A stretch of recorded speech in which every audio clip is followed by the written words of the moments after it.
Good morning everyone. आज देखिए, आज हम अपने चैनल की तरफ से आपको एक काफी important chapter income from salary, जिसका पार्ट है ग्रेजुटी, जिसे हम अभी आपको क्लियर करेंगे। तो ये ग्रेजुटी होता क्या है गाइस? ग्रेजुटी एक ऐसा अमाउंट है जो कि हर एक एम्प्लॉय को, वो जितने भी दिन काम करते हैं उसके अपना वर्किंग सर्विस में, उनका 26 दिन का सैलरी का एवरेज 15/26 का एवरेज निकाल करके वो दिया जाता है। 15/26 ये एवरेज निकाल करके उस एम्प्लॉय को दिया जाता है। लेकिन हम लोग इस चैप्टर में क्या सीखेंगे? टैक्सेशन में हम लोग को निकालना है income from salary. Income from salary का एक पार्ट एक और क्या है? ग्रेजुटी। जो ग्रेजुटी क्या होता है वो अभी हम लोग आज जानेंगे। मैंने जैसे कि बताया कि 15/26 उसका जितना भी वक्त वो काम करता है उसी हिसाब से उसको सैलरी मिलता है। बट ये ग्रेजुटी मिलता किसे है?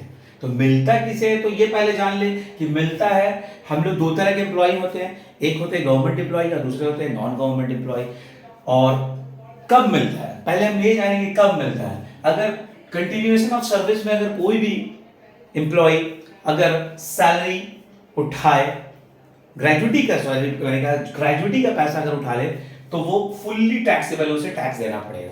लेकिन टर्मिनेशन होने के बाद अगर वो ग्रेजुटी का पैसा उठाता है, अगर वो गवर्नमेंट एम्प्लॉय, जैसे मैंने कहा दो तरह के एम्प्लॉय होते हैं, गवर्नमेंट और दूसरा नॉन गवर्नमेंट, अगर वो गवर्नमेंट एम्प्लॉय अगर होंगे तो अंडर सेक्शन 10 के मुताबिक उससे कोई भी टैक्स देना नहीं है। देखिए कितना फैसिलिटीज है दोस्तों। अगर आपको गवर्नमेंट जॉब मिलता है इन फ्यूचर, तो आपका सबसे पहला बात यह है कि अगर आप एंड ऑफ द डे जब आपकी सैलरी, जब आपका पूरा वक्त पूरा एम्प्लॉय आपका पूरा रिटायर्ड हो जाओगे, आपका सर्विस टर्मिनेट हो जाएगा और आप उस वक्त अपना ग्रेजुटी उठाओगे तो आपको सरकार को एक पैसा भी नहीं देना है। बट अगर आप नॉन गवर्नमेंट एम्प्लॉय हो तो देखिए दो बड़े बड़े कंडीशंस मैंने लिखा है छोटे अंदाज में, जिसे आपको याद रखना है। इसी पे आप लोगों को समझ आती है जो हम आप लोगों को भी क्लियर करने जा रहे हैं। देखिए पहला होगा क्या कि क्वेश्चन में आपको दे दिया रहेगा वो नॉन गवर्नमेंट एम्प्लॉय होंगे और वो covered by the payment of gratuity act होंगे। तो अगर covered by the payment of gratuity act अगर होंगे तो हमको ये देखना होगा minimum of the following is exempted from the tax under section 10 का 2।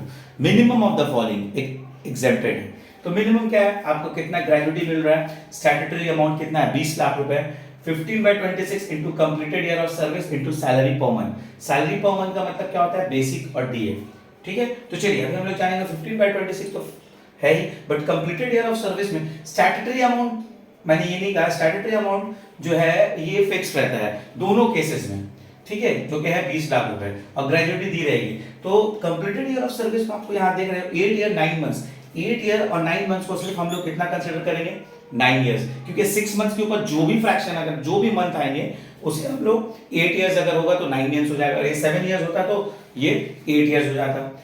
ठीक है, तो अब आप देखिए 8 ईयर 5 मंथ्स है, 8 ईयर 9 मंथ्स को हम लोग 9 मंथ्स कर लिए, 8 ईयर 9 इयर्स कर लिए। अगर ये 7 ईयर 9 मंथ्स होता तो ये 8 इयर्स हो जाता। उसी तरीके से 8 ईयर 5 मंथ्स है तो ये 5 मंथ्स को इग्नोर करके हम सिर्फ इसको 8 इयर्स समझे। इन द सेम वे अगर 8 ईयर 6 मंथ हो जाए तो इसको तब भी 80 इयर्स लिया जाएगा। और सैलरी का मतलब क्या होता है? बेसिक और डीए। अब आप ये कैलकुलेट करके आपका जो भी रकम आएगा, जो सबसे छोटा है, उसे actual amount of gratuity receive से माइनस करेंगे तो हमको पता चल जाएगा टैक्सेबल ग्रेजुटी, जो कि आपको एग्जाम में निकालना है। क्या निकालना है? Taxable gratuity. ये आपका छोटा क्वेश्चन एग्जाम में अक्सर पूछा जाता है, जिसमें आपको ऑलवेज याद रखना है। कंडीशन 2 क्या है? देखिए कंडीशन 2 में यहाँ पर सेक्शन 10 का 2 लगा है, तो कंडीशन 2 में अंडर सेक्शन 10 का 3 है। क्यों? क्योंकि it is not covered by the payment of gratuity act है।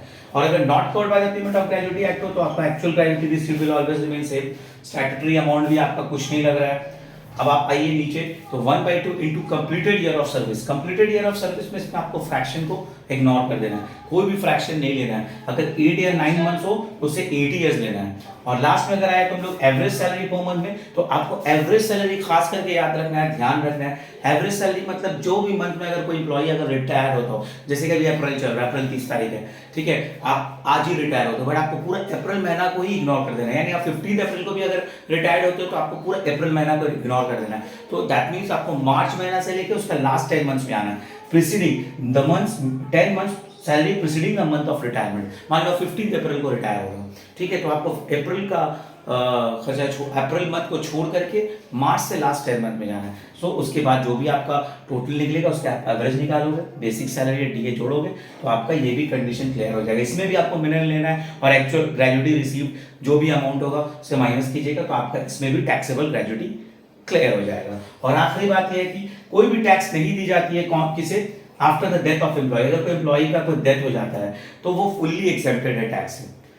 ओके एवरीवन, तो आप लोग को ये चीज़ ध्यान रखना है क्योंकि ये बहुत ही इंपॉर्टेंट पार्ट है। अगर आप ग्रेजुटी का ये कंडीशन को अगर आप जहन में रख लोगे, वीडियो को 2-4 बार अगर आप देख लोगे तो आपको कोई भी छोटा सा सम जाएगा आप उसको इस कंडीशन के पे रख करके बहुत आराम से उसे निकाल सकते हो। लेकिन आपको टेंशन लेने की दरकार नहीं है, हम अगले वीडियो में फिर से आएंगे और आपको फिर से ये वाली बताएंगे कि किस तरीके से not covered by the payment of gratuity act निकली जाती है। फिर उसके अगले वीडियो में बताएंगे आपको not covered by the payment of gratuity act कैसे ली जाती है। बस आपको एक काम करना है, बट चैनल पे बने रहना है और देखते रहना है। और अगर आपको आज कई वीडियो अगर क्लियर हुआ, अच्छे से समझ में आया तो आप लोग जरूर अपने दोस्तों में शेयर कीजिएगा और मेरे चैनल को सब्सक्राइब जरूर कीजिएगा।